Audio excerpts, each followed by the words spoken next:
My role as a special education teacher is to ensure that I give my students the knowledge and the skills that they need to be successful in this world. I do this in a couple different ways. And the first way I always start off with is just building that trustworthy relationship with the students as well as the families. Building these relationships with the students, let them know that I care for them, that I'm an advocate for them, that I'm a safe person for them, that I'm there to help them, and I'm there when they need me. It's very important that they have those feelings that they know that you are a calm, safe individual that they can come to when sometimes they might become out of control or just need resources and help that will help them move along through the day. I always try to send them home a little bit better than they came to me in the morning, whether it be a new skill or a little more knowledge or just something that they feel really special about. But I always try to send them home a little bit better than they came to me. I also always look at their IEP goals and find a program that's research based that I can implement with them that fits their needs.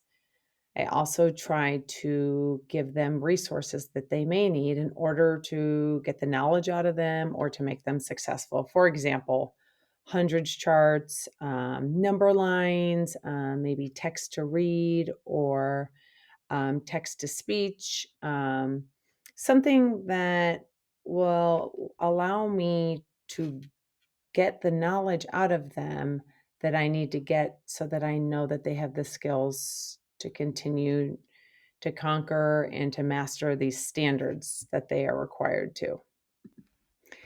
I always hold very high standards for my students. I never want to lower the expectation for them.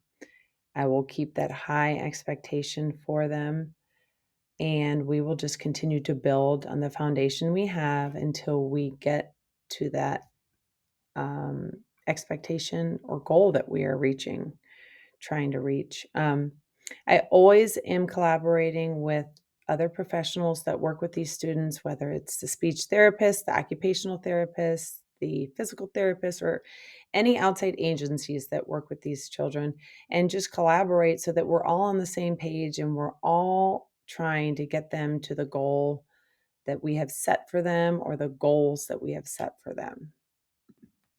I also am a compassionate person when it comes to my students.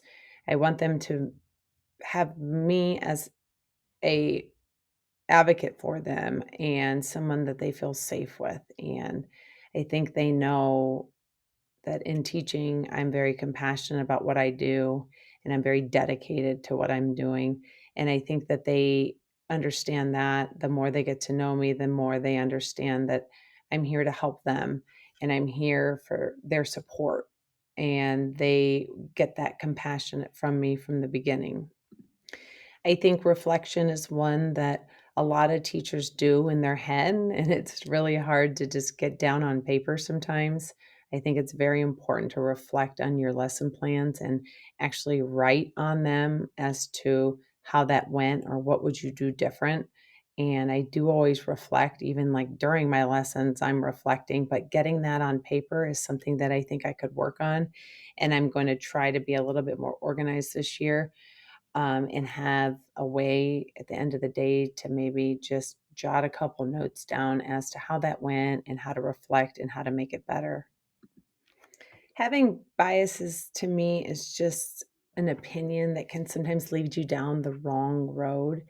I feel like as a professional, I should be able to make my own judgment based on my own observation, my own assessment. And to me, it's just the right way to go into things.